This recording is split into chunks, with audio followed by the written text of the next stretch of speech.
Out here on the edge of nowhere, where the sky stretches so wide it can swallow your fears, some stories start not with thunder, but with silence, not with a gunshot, but with a breath held too long, and not with a hero, but with a woman most folks wouldn't have noticed until the day everything changed. Her name was Eleanor Ray, and the first time she stepped off a train into the dust of Dead River Crossing, nobody welcomed her. Nobody asked her name. She carried no luggage, just a frayed coat, a worn journal, and a hollow in her chest where hope used to live. She didn't come west to find adventure. She came to disappear. The wind pulled at her skirt like a whisper. Dust swirled at her feet. The sun glared like it didn't trust strangers. And still, she stood there, too thin for the frontier, too quiet for the saloon, and far too broken to look anyone in the eye. But Eleanor had come for one thing, and one thing only. A promise written on the back of an envelope, smeared with blood and ink.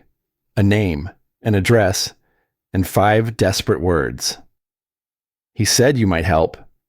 She didn't know who he was anymore. A stranger on a train, a dying man in a mining camp, someone who had once seen her kindness and thought it worth saving. Whatever it was, this note was all she had left to believe in. Dead River Crossing wasn't a town. It was more like a pause between regrets. A single street of buildings slumped beneath the weight of the prairie, a saloon missing half its roof, a church that leaned as if tired of praying, and a general store with its windows boarded against ghosts. She passed it all without a word. The address led her to the end of town, where the last building sat apart like it didn't want to be associated with the rest. A wide, low cabin, plain, solid, smoke curling from the chimney like it belonged there. She stopped at the gate. There, splitting firewood like the cold itself owed him a debt, was a man.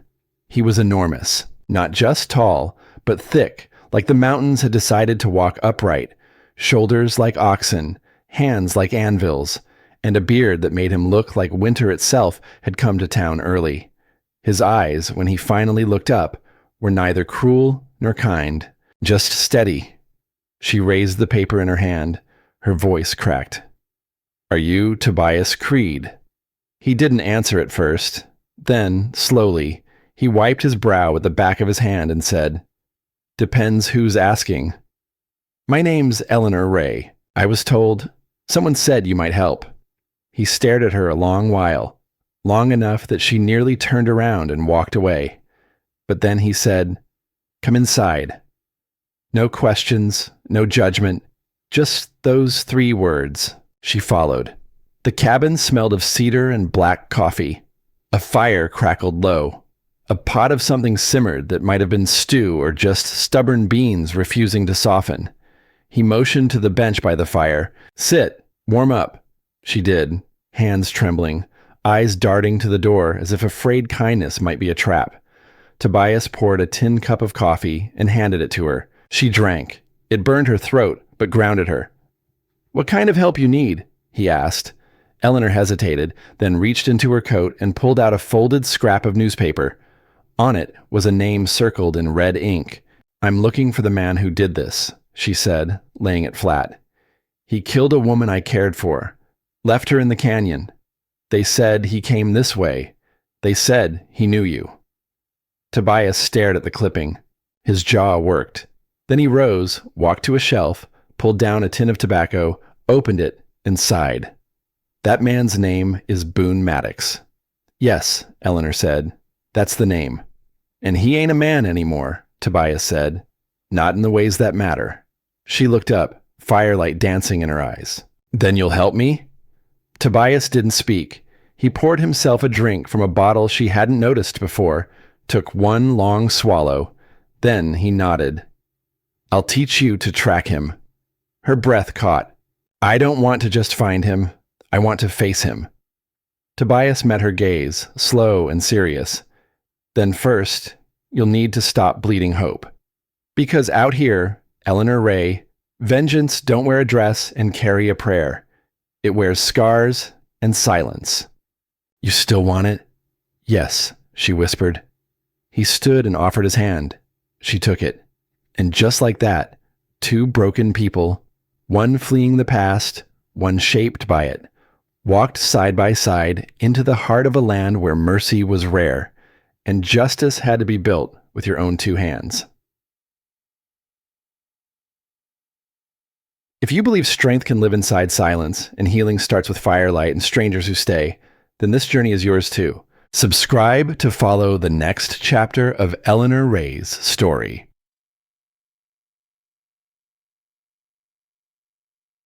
Morning in Dead River Crossing didn't arrive with songs.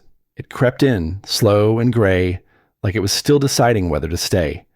Fog clung low to the scrubland, and the sky hung heavy with the smell of old ash and old stories. But in Tobias Creed's clearing, the world was already awake.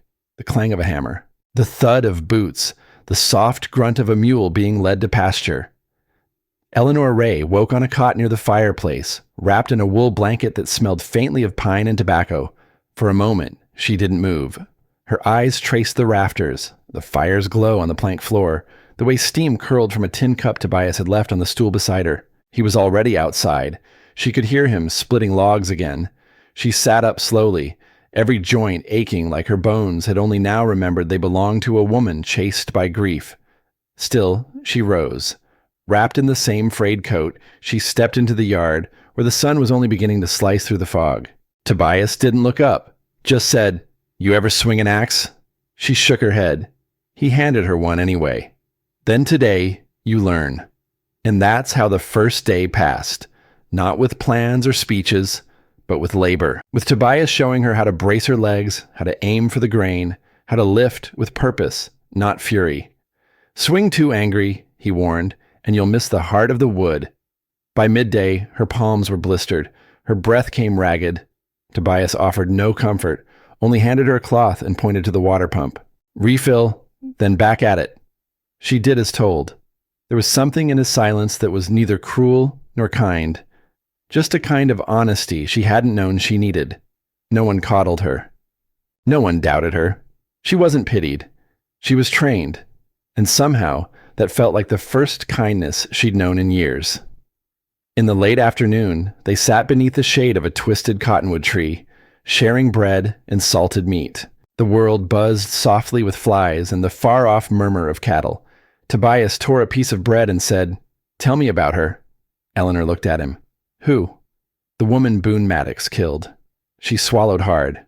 "Her name was Agnes Bell. She took me in when I had nowhere else to go. Back in Missouri, she ran a boarding house, the kind of place full of folks trying not to be noticed." "And you?" "I was running from a man who thought marriage meant ownership.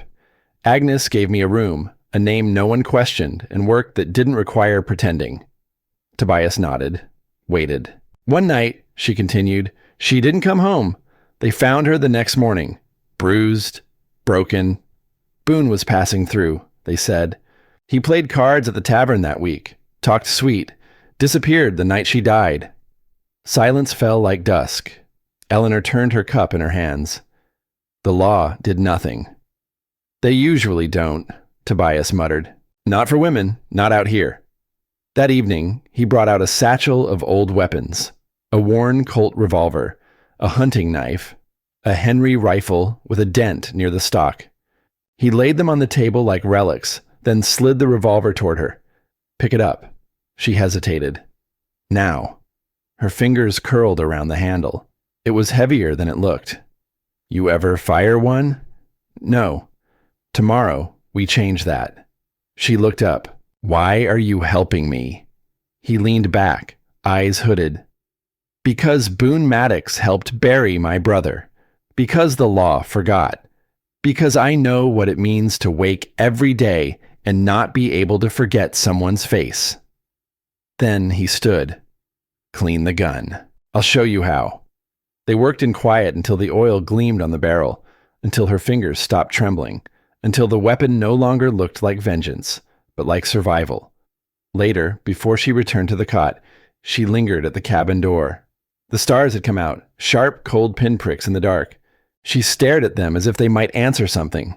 Tobias stood near the woodpile, eyes toward the sky. "You ever think the stars are watching?" she asked. He didn't turn, just said, "No, I think they're remembering." She nodded slowly. Then I hope they remember her. He finally looked at her, and in that glance was something unspoken. Recognition, maybe, or just the weight of two people who'd carried grief too long to let go easily. "You got grit, Eleanor Ray," he said. "No," she replied. "I've got nothing left to lose." That's when grit's born. And with that, they stepped back into the cabin, into the firelight, into the long road ahead that neither of them dared name just yet. If you believe redemption is built one scar at a time, and that even the most broken hands can learn to grip strength, then ride with us into part 3 of Eleanor's story. Subscribe for more wild step tales. At dawn, Eleanor awoke to the sound of crows overhead and the unmistakable clink of metal on stone. Tobias was already at work, sharpening a blade by the barn. The sky had just begun to lighten, casting a pale blue wash over the prairie. She pulled on her boots, ignoring the soreness in her arms, and stepped outside. He looked up, nodded once. "Hope you're not expecting an easy day." "I never have," she said, brushing hair from her face. He led her behind the barn where hay bales had been stacked in a loose circle. A single tin can sat perched on top of one. "First lesson," he said, handing her the revolver from the night before. "Shoot that." She held the weapon gingerly, like it might bite. "Two hands," he instructed. "Breathe in slow. Squeeze. Don't pull." The first shot went wide. The second hit the dirt. By the fifth, she clipped the corner of the can. "That's something," he muttered. They stayed out there until noon. The sun bore down unforgiving, and her hands turned red from the heat of the barrel, but she kept firing, kept missing, then hitting. Missing again, gritting her teeth, reloading, again. "You don't stop, do you?" he said at last. She looked at him, sweat beading along her brow. "I stopped once," she said. "Cost me everything." After lunch, they rode out. Tobias had 2 horses, both old but sure-footed. He gave her the one named Rose, a dun mare with a lazy eye but a gentle gait. As they crossed the open plains, he began teaching her how to read the land. "See that bend in the grass?" he pointed. "That's Rabbit Trail, but broken brush near the ravine. That's something bigger. Maybe a man, maybe more." She listened, watched, tried to make sense of the signs. Tracks in the mud, a snapped branch, a piece of cloth snagged on barbed wire. They stopped beside a dry creek bed, and Tobias knelt, fingers brushing the dirt. Hoof prints, 2 riders, headed east. He stood slowly. "Boone passed this way." Eleanor felt her throat tighten. "How long ago?" "Maybe 2, 3 days. Could be longer. This heat burns trails fast." She looked at the open horizon. It seemed endless, indifferent. "Will we catch him?" Tobias met her gaze. "Not today, but we'll keep moving." That night, back at the cabin, Eleanor helped him clean the weapons, boiling water over the fire, scrubbing the grit from the rifle's barrel. Tobias sat across from her, oiling a holster, his movement slow and practiced. "Why'd you stop chasing him before?" she asked. He didn't answer immediately, just stared at the leather in his lap. "Because rage turns you into what you're hunting." She thought about that. "But you're helping me." "I didn't say I stopped believing he deserved to pay. Just learned to wait for the right time." The wind shifted outside. The cabin creaked softly. In that silence, Eleanor realized how different this was from her life before. No shouting, no slammed doors. Just 2 people, working, breathing, carrying scars they never spoke of. Later, she stepped outside alone, needing air. The stars were out again, clearer tonight. She walked to the edge of the property, where the fence line dipped toward the hills. She stood there a long time, thinking of Agnes, of Missouri, of Boone Maddox's crooked smile, and the way her voice had cracked when she first spoke his name aloud. The prairie was quiet, but inside her, something stirred. Not revenge, not yet. Something else. Resolve. When she returned to the cabin, Tobias had left a folded piece of paper on her cot. A rough drawing, landmarks, trails, creeks, an X marked on a pass through the hills. She turned it over. In his spare handwriting, one line, "This is where he'll go next." Morning came with a chill, the kind that clung to your bones no matter how strong the fire burned the night before. Eleanor dressed in silence, folding the map Tobias had drawn and tucking it into her coat pocket. She didn't ask where they were headed next. She didn't have to. When she stepped outside, he was already saddling the horses. They rode east, the wind in their faces, the land changing as they moved, flatter, browner, less forgiving. Tobias spoke little, but when he did, it was always useful. Names of creeks, stories behind abandoned cabins, legends of men who vanished in the hills. Around midday, they came to a ridge overlooking an old mining road. Tobias raised a hand and signaled her to dismount. They led the horses to a patch of scrub and crouched beside a rock outcrop. Below, a wagon moved slowly through the narrow pass, pulled by 2 tired mules and flanked by 3 riders. Tobias raised his spyglass. "Not Boone," he murmured, "but trouble." Eleanor took the glass. The men rode like they owned the road. Lazy in their saddles, rifles loose across their laps, eyes always scanning. The kind who didn't fear the law because they never met it. "What do we do?" she asked. "Wait," Tobias said. They stayed there for nearly an hour, unmoving, watching as the wagon disappeared around a bend. Only then did he stand. "They're part of Boone's old crew, or what's left of it." "You're sure?" He nodded. "That one with the scar on his neck. Name's Hess. Used to ride with Maddox. If he's nearby, Boone's not far." They rode on. As the sun began to fall behind the hills, they made camp near a dry well. Tobias built the fire. Eleanor prepared coffee. There was no stew tonight, just dried meat and silence. "Why did Boone kill your brother?" she asked softly, not sure why the question chose that moment to escape her mouth. Tobias stared into the fire. "They were miners. Him and Boone. Same crew. Boone cheated a man in a card game. Got called out for it. My brother tried to stop the fight. Took the bullet meant for someone else." Eleanor looked at him across the flames. "You ever tell anyone?" "No one who'd listen," he said. "Not back then. And after that, what was the point?" She nodded slowly. She understood. The fire cracked. A coyote howled in the distance. Tobias reached into his coat and pulled out a small bundle, wrapped in cloth. He unfolded it to reveal an old locket, tarnished with time. "Belonged to my brother," he said. "Been carrying it for years. Don't know why." Eleanor leaned forward. "Open it." He did. Inside, a faded photo of 2 boys, maybe 10 and 12, one grinning wide, the other, Tobias, standing quiet, a hand on his younger brother's shoulder. "He was always the loud one," he said. She smiled faintly. "I think he'd be proud of you." Tobias shook his head. "I think he'd laugh. Say it took a stranger with fire in her eyes to wake me up." They sat in silence for a while longer. The wind tugged at the firelight. Sparks rose into the dark. When Eleanor turned in for the night, she lay staring at the canvas above her, listening to the quiet breathing of the land, the soft rustle of Tobias turning over in his bedroll nearby. And in her mind, the map glowed.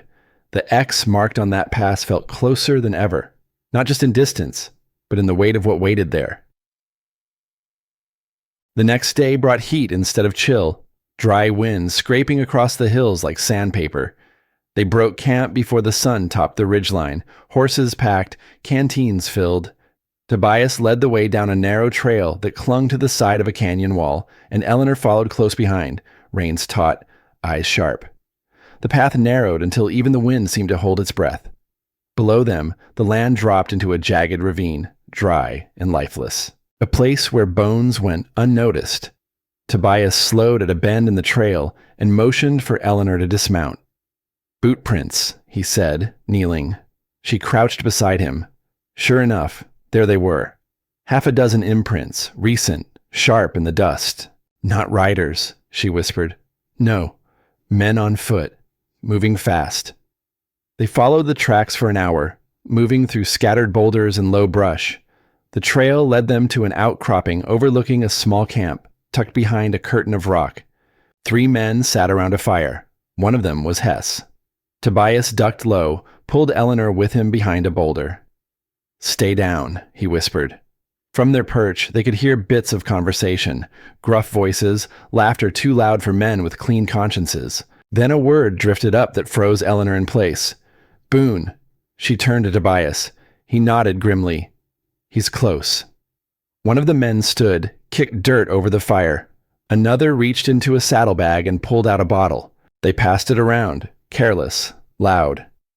"We wait till they sleep," Tobias said. So they waited. The sun dropped. The stars appeared. The camp below settled into slurred singing and then silence. Tobias moved first, easing down the slope like a shadow. Eleanor followed, heart hammering, every dry twig beneath her feet a threat. They crept within 20 feet before Tobias paused, reached for her arm, and pointed. 2 of the men were asleep. But the third, Hess, sat against a rock, eyes open, rifle in his lap. Tobias motioned again. Back. They crawled until the ridge swallowed the camp behind them. They didn't speak until they reached the horses. "Too risky," Tobias said. "He's expecting something." Eleanor gritted her teeth. "We had them. We don't need dead men to find Boone. We need one willing to talk." They rode through the night, taking a long arc around the ridge, coming back to the same canyon from another angle. At sunrise, they found an old hunting cabin, long abandoned but still standing. They made camp inside. The wood creaked with every movement. Dust floated in the air like ghosts that hadn't found peace. Tobias laid out his plan. "Tonight, we draw them in. Make them think we're travelers. When Hess comes to sniff, we take him alive." Eleanor nodded. "And then?" "Then we make him choose between talking and bleeding." They rested through the heat of the day, each in their own corner of the cabin. Eleanor dozed with her hand on the revolver. Tobias carved something into a piece of cedar, over and over, silent, focused. As night fell, they built a fire outside the cabin, let it smoke just enough, hung a lantern on the porch beam, laid out bedrolls in plain sight, and then they waited. The prairie stretched out, quiet and endless, but not empty. Somewhere out there, the men would notice. They would come. Eleanor's fingers curled tighter around the grip of her revolver. Tobias sat beside her, sharpening the edge of a hunting knife until it gleamed like moonlight. He looked at her once, without speaking. She understood. Tonight, the hunt would shift, and someone would break, but not her. The first sound came just after midnight, a hoof step, soft against dry earth, then another, then silence. Eleanor's breath slowed. She kept her eyes half-lidded, body still beneath her blanket near the porch, revolver hidden beneath the folds. Tobias was inside, out of sight, behind the front door. Another hoof step, then the creak of leather. A man exhaled. Hess? Eleanor didn't need to see him to know. His boots dragged, one slightly heavier than the other, and he whistled through his teeth when he was nervous. She remembered that from the canyon camp. He moved closer, shadow passing through the firelight. She felt his eyes scan her form, linger, then shift toward the lantern swinging gently in the breeze. He stepped up to the porch. That was enough. Tobias burst through the door without a sound, catching Hess by the collar and slamming him against the wooden beam with the force of a small avalanche. The man grunted, tried to swing, but Eleanor was already on her feet, revolver drawn, aimed square at his chest. Hess struggled, then went still.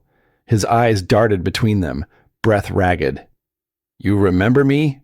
Tobias said, voice low, steady. Hess blinked, recognition blooming slow and sour. "Creed, you're going to talk," Tobias said. "You don't have to like it." Hess spat at the ground, bloody from the blow. "What do you want?" "Boone," Eleanor said, stepping closer. At the sight of her, Hess's face changed. Not fear, not yet, but confusion. Curiosity. "You his wife?" "No," she said. "I'm the reckoning." They dragged him inside, tied him to one of the porch beams with a length of mule rope. He cursed, thrashed once, then slumped. "You won't get nothin' from me," he muttered. Tobias sat down opposite him, laid a knife on the floor, Not threatening, not dramatic. Just there. We don't need everything, Tobias said. Just where? Why should I? Because we're not law, Eleanor said. No rules to follow. Hess glanced at the knife, swallowed. Last I saw him, he said, voice thin. He was holed up in Shallow Creek. Got a shack near the basin. Off the trail. No one goes there much anymore. Tobias didn't blink. How many with him? 2, maybe 3. Depends who he paid. Eleanor stepped closer. You're sure? He had a stash there, Hess said. Buried under the stove. Gold, they said. Keeps him rooted. They waited a beat longer. Then Tobias stood. You ride out by sunrise, he said. You go east, you keep going. We see your face again. There won't be talk. Hess didn't argue. By morning, he was gone, his horse trailing behind like it was tired of him too. When the dust settled, Eleanor sat on the porch steps, the revolver still warm in her hand. That was too easy, she said. It always is, Tobias said, strapping his saddle. She turned. You don't believe him? I do, Tobias said, but not all of it. They packed up camp in silence. No fire this time, no light, just motion and muscle. Shallow Creek lay 2 days south through dry ravines and narrow passes, the kind of place meant for hiding, meant for ghosts. They rode out by dawn, Eleanor leading this time, her spine straight, her eyes sharp, the wind behind them. In her pocket, the map had been redrawn. This time, there was no X, just a line. And at the end of it, Boone. The trail to Shallow Creek wound through broken country, where the rocks looked scorched and the trees grew sideways, twisted by wind and time. Eleanor and Tobias rode without speaking much, the silence between them grown familiar, not empty. A silence with purpose. By midday, the sky turned sullen. Clouds rolled in low and fast, the air charged with the weight of coming rain. Tobias glanced up once, then nudged his horse forward. Storm by nightfall, he said. Will it slow us? Eleanor asked. It might help us, he said. They won't expect company in a storm.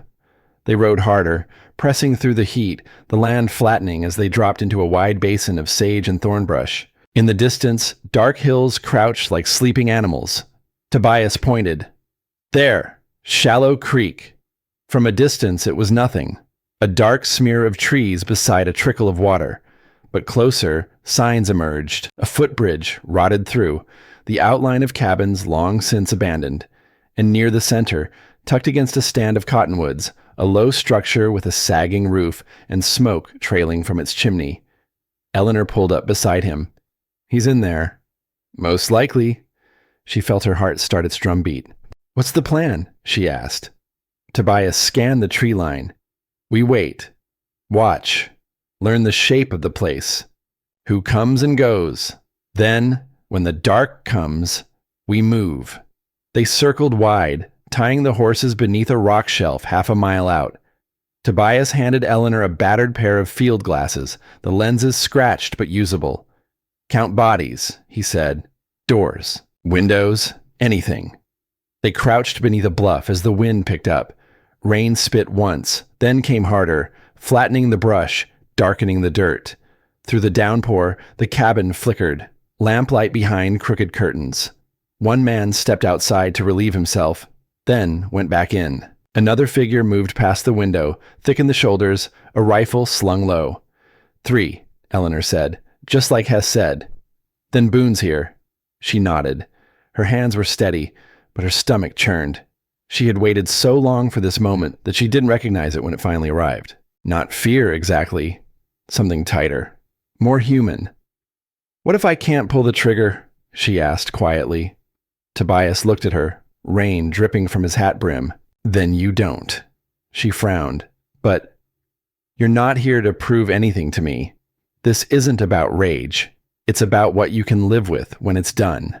She nodded slowly. Darkness came swift with the storm. The creek turned to a slick of mud, and thunder rolled low, steady, like a growl beneath the hills. Tobias stood, slung his rifle across his back, and motioned for her to follow. They moved in low and slow, circling the cabin, eyes sharp for traps or sentries. But Boone wasn't the cautious type. His arrogance made him careless. That would be his undoing. Eleanor reached the back window first. The glass was cracked, smeared with grime, but she could see through. Boone sat at a table, his back to her, laughing, drinking. The scar along his jaw pulled tight when he smiled. She had dreamed of that face for over a year. Her hand tightened on the revolver. Tobias crouched beside her. "One back door," he said, slightly ajar, "looks warped." "Then we go in." He looked at her one last time, not to stop her, not to lead her, just to make sure she was certain.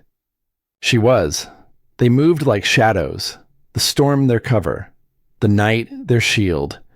And inside that cabin, Boone Maddox had no idea his past was already at the door. The door creaked as it opened, slow and soft, drowned beneath the rolling thunder above. Eleanor stepped through first, revolver raised, heart steady now, each beat measured and cold.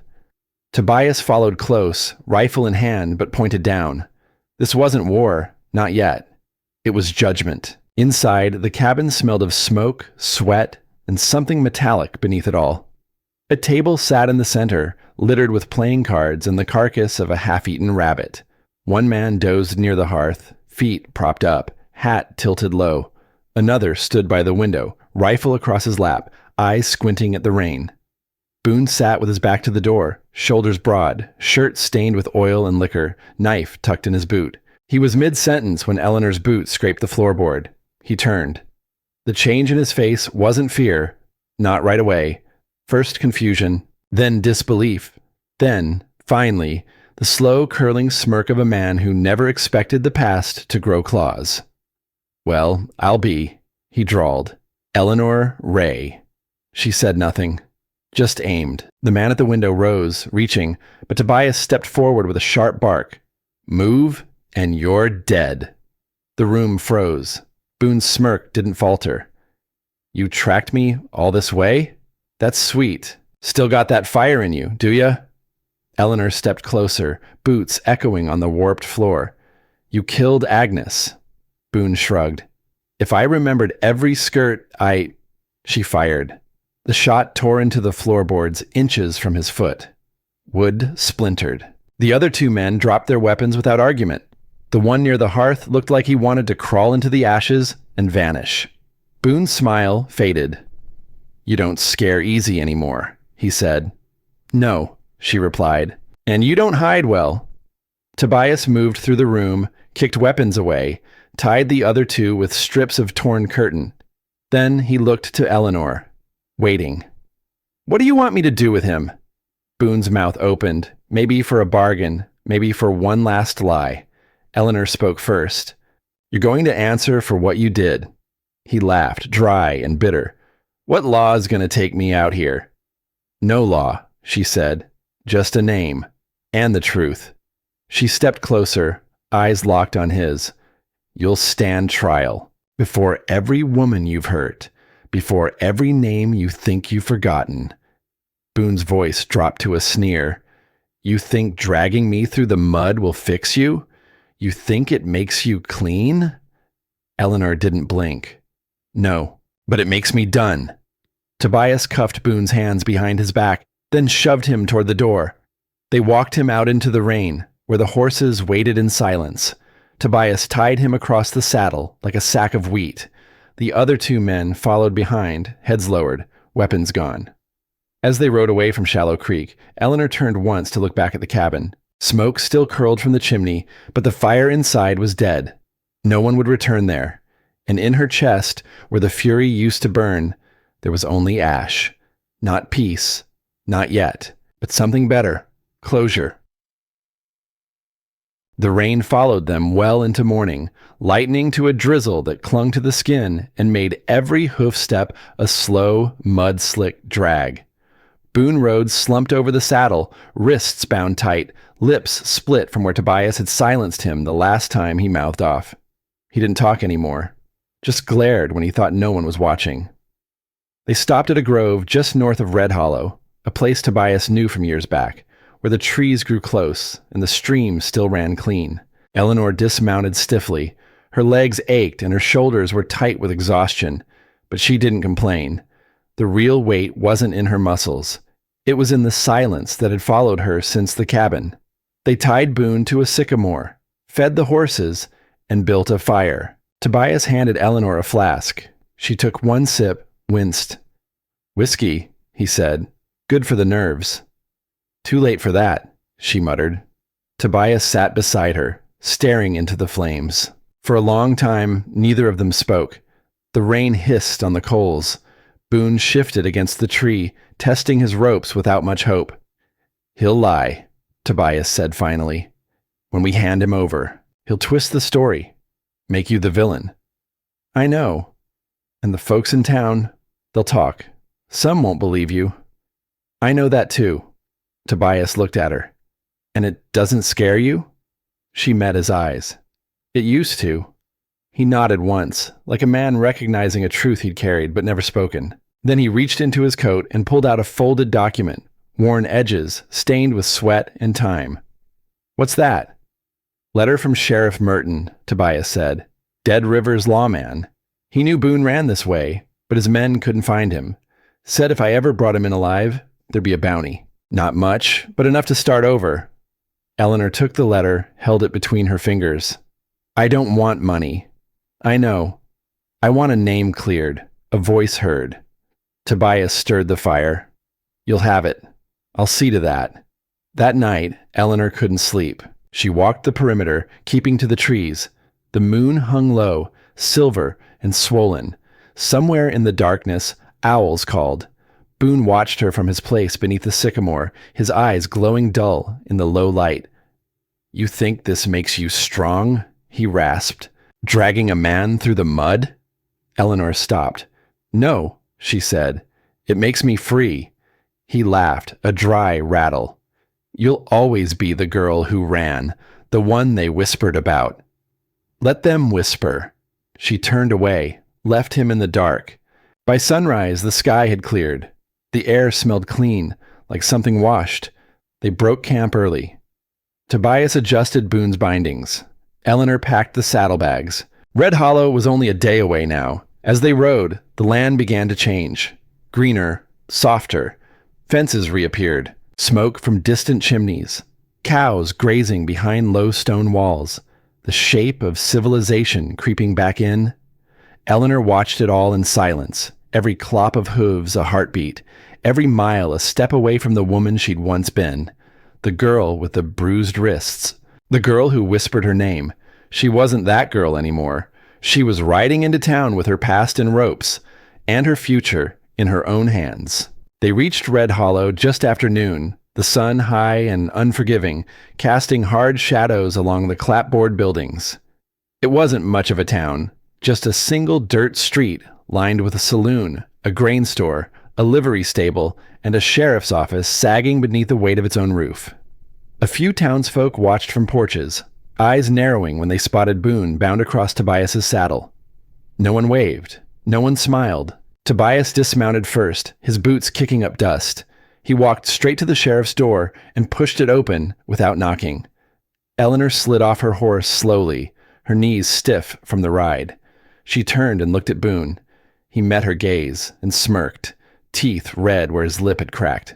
"Smile while you can," she said quietly. "It won't last." Sheriff Merton was a tall man with a limp and a voice like gravel soaked in whiskey. He barely looked up from his desk when Tobias entered, but when he saw the man being dragged in behind, he stood so fast his chair skidded backward. "Well, I'll be," he muttered. "Boone Maddox." Tobias nodded once. "Alive, as promised." Merton walked around the desk, circled Boone like inspecting a prize hog. "I figured you were dead, or halfway across the border." Boone grinned. "Disappointed?" "Not in the least," Merton said. Then he looked at Eleanor. "And you must be the woman I've heard too little about." She didn't answer, just stared at him, tired and unblinking. "Where's the jail?" Tobias asked. "Out back," Merton said. "2 cells. One clean enough." They locked Boone away without ceremony. He didn't resist.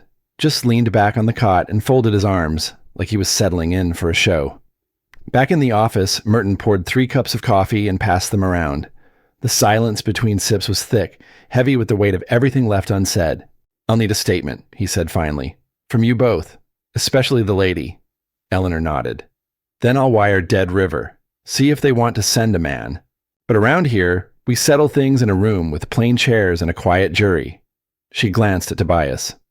"I'll speak," she said. "Good," Merton replied. "But know this, it won't be easy.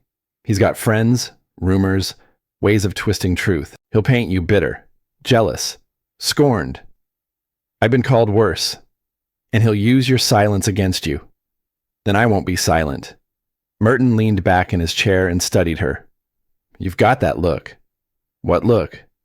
"The one women get when they're done bleeding for other people's sins." She didn't answer. She didn't need to. That night, Merton gave them each a cot in the back room of the office. Eleanor sat on hers with her boots off, rubbing her sore feet, the revolver resting nearby, always in reach. Tobias sat beside the stove, staring into a pot of boiling coffee that no one would drink. "He'll try to get inside your head," he said. "I've changed the locks." "Even so, he'll dig." "Let him," she said. "I've got nothing left to hide."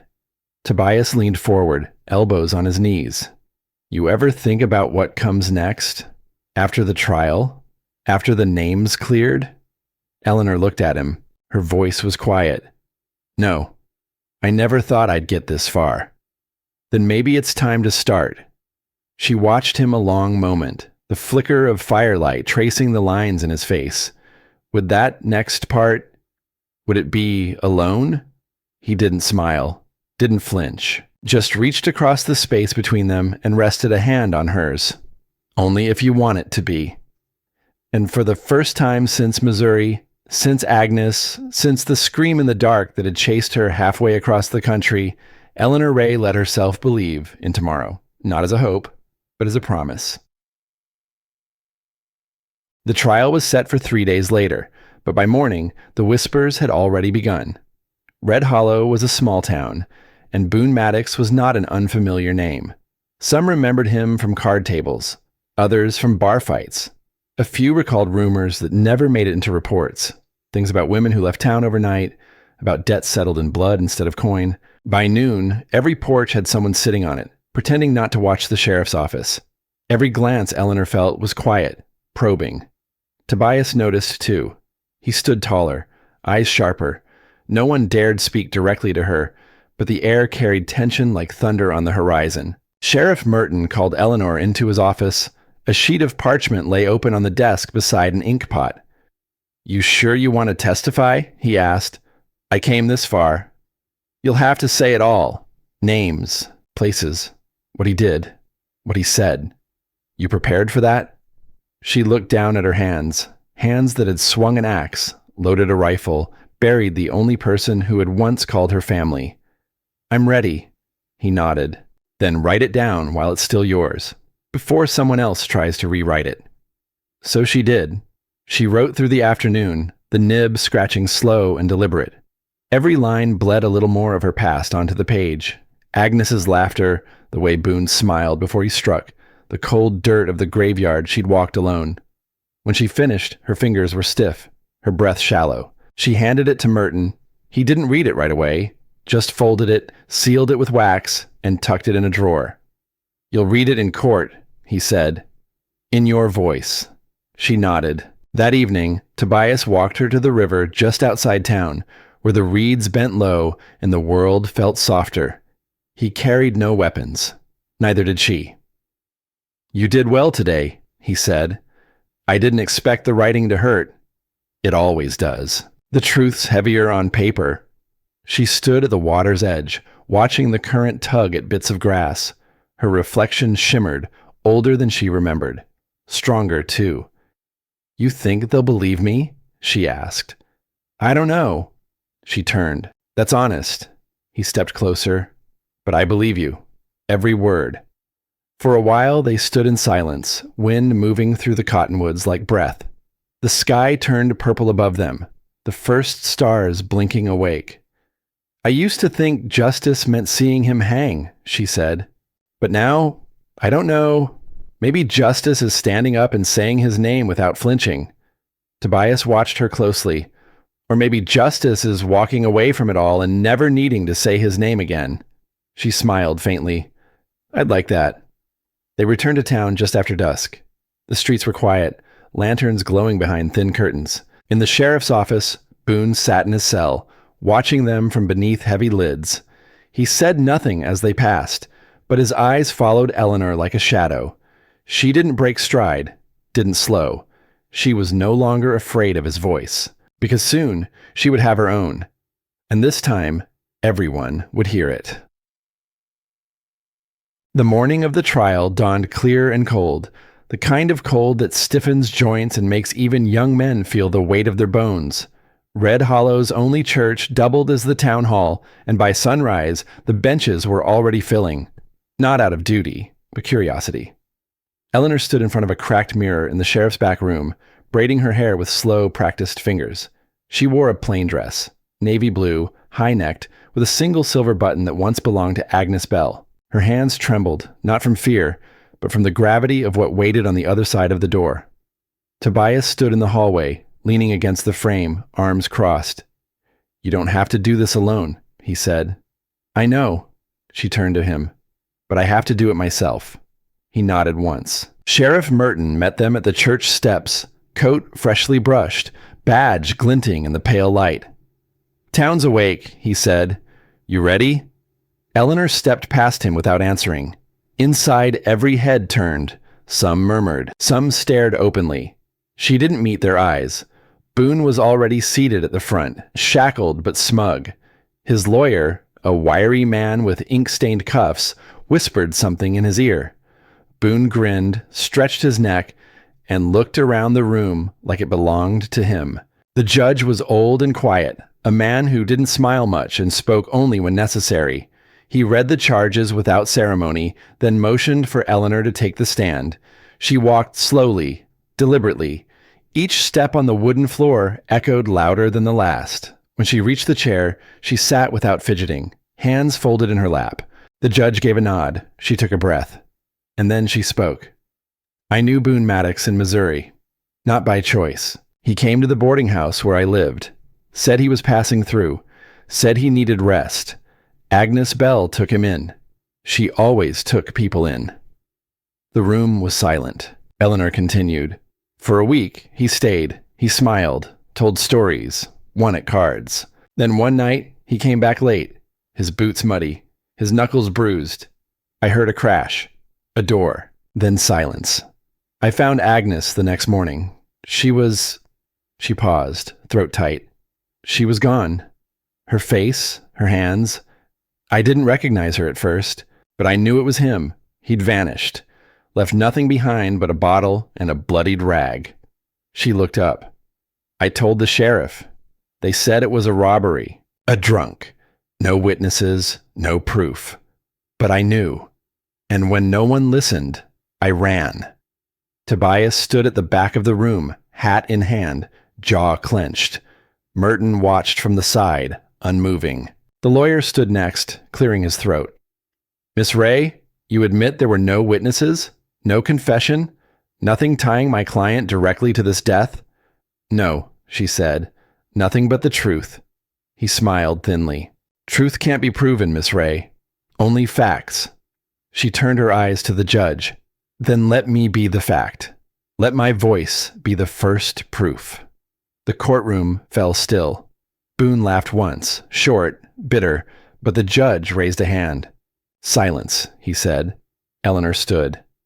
I didn't come for vengeance. I came because I was tired of silence, because Agnes Bell deserves to be remembered for the kindness that killed her. She stepped down, every head following her. Back at her seat, she sat without trembling. Tobias met her eyes, gave a single nod. It was enough. Boone never spoke.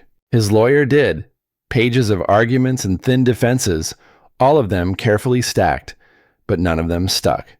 By sunset, the jury left, and by nightfall, they returned. Guilty. Not for Agnes's death. No court could claim that, but for a string of assaults, for robbery, for evasion, for a past finally dragged into daylight. Boone didn't smile anymore. They sentenced him to 15 years in a prison east of the mountains. He'd never see Missouri again. Eleanor stood on the courthouse steps, the wind tugging at her sleeves. She stared at the sky, where the first stars flickered quietly into being. Behind her, Tobias spoke. "You did it." "No," she said. "I told it. The rest is theirs." He stood beside her, their shoulders nearly touching.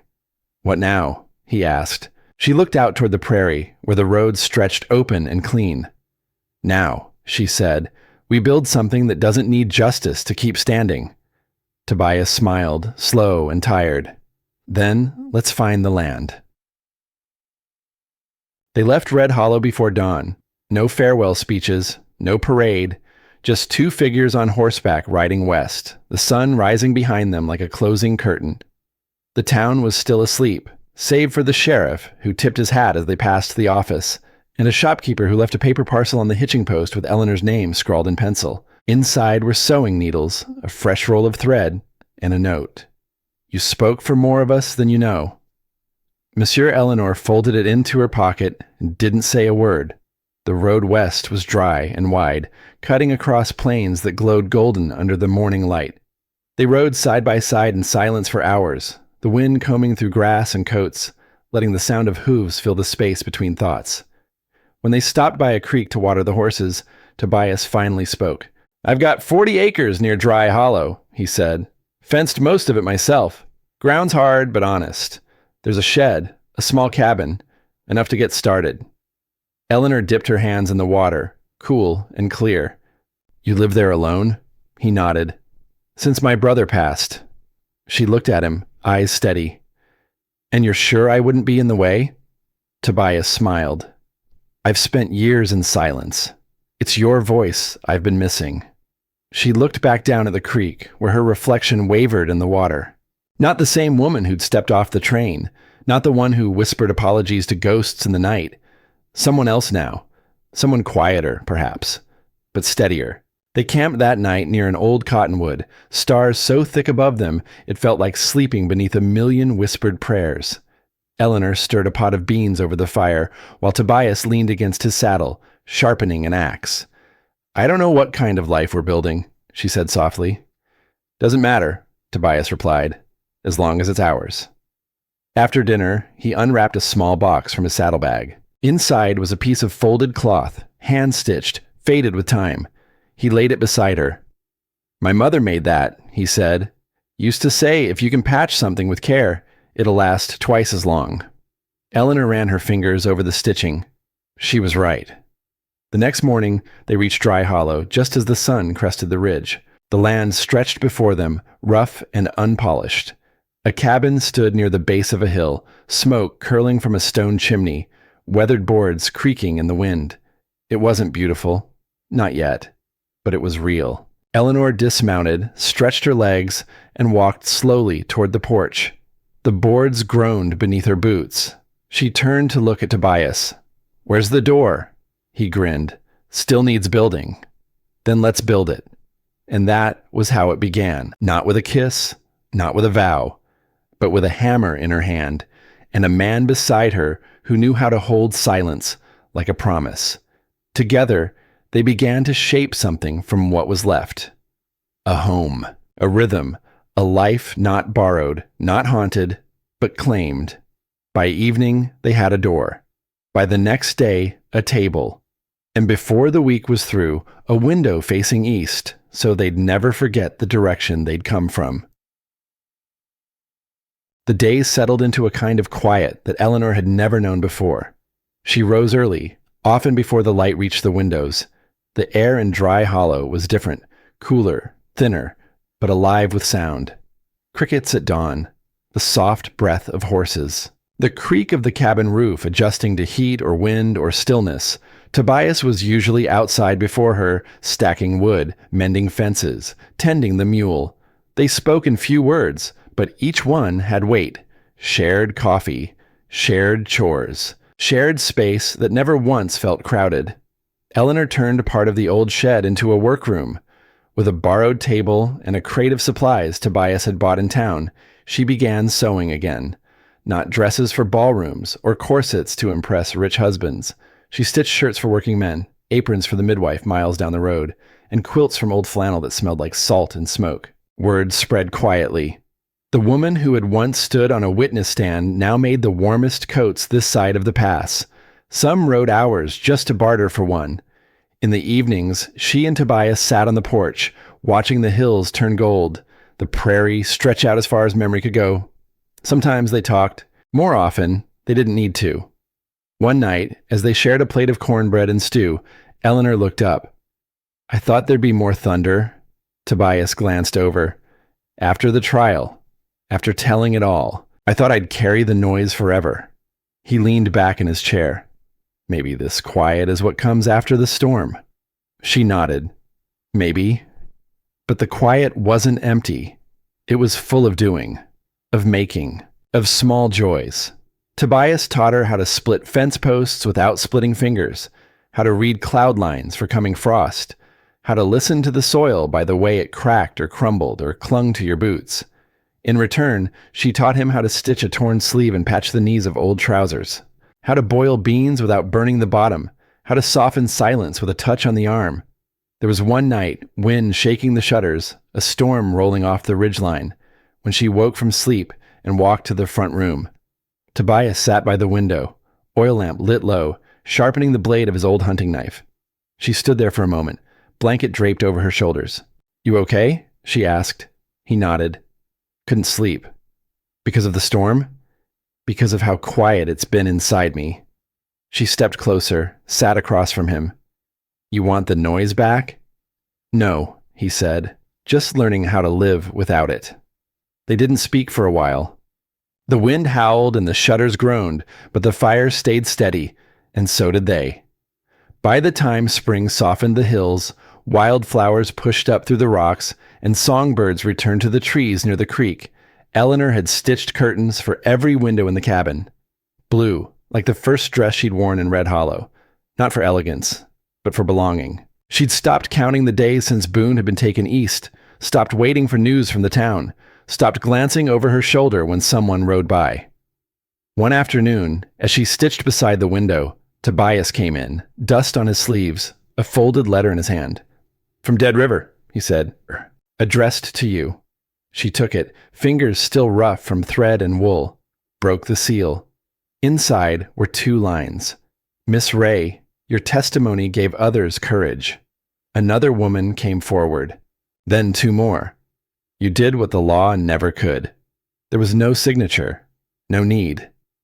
She folded the letter slowly and tucked it in the jar beside the kitchen stove. That night, she didn't speak of it, just laid a hand on Tobias's shoulder as they watched the sun slip behind the horizon. And in that quiet, the wind didn't howl anymore. It carried peace. By midsummer, the cabin stood whole, not perfect. The walls still groaned when wind passed through the valley, and the roof leaked a little near the stovepipe when rain came heavy. But it held. And more than that, it felt lived in, real. The floor bore the prints of boots and bare feet. The shelves sagged under tins and jars. The porch railing was smooth from the slide of her hand every morning when she stepped out to greet the dawn.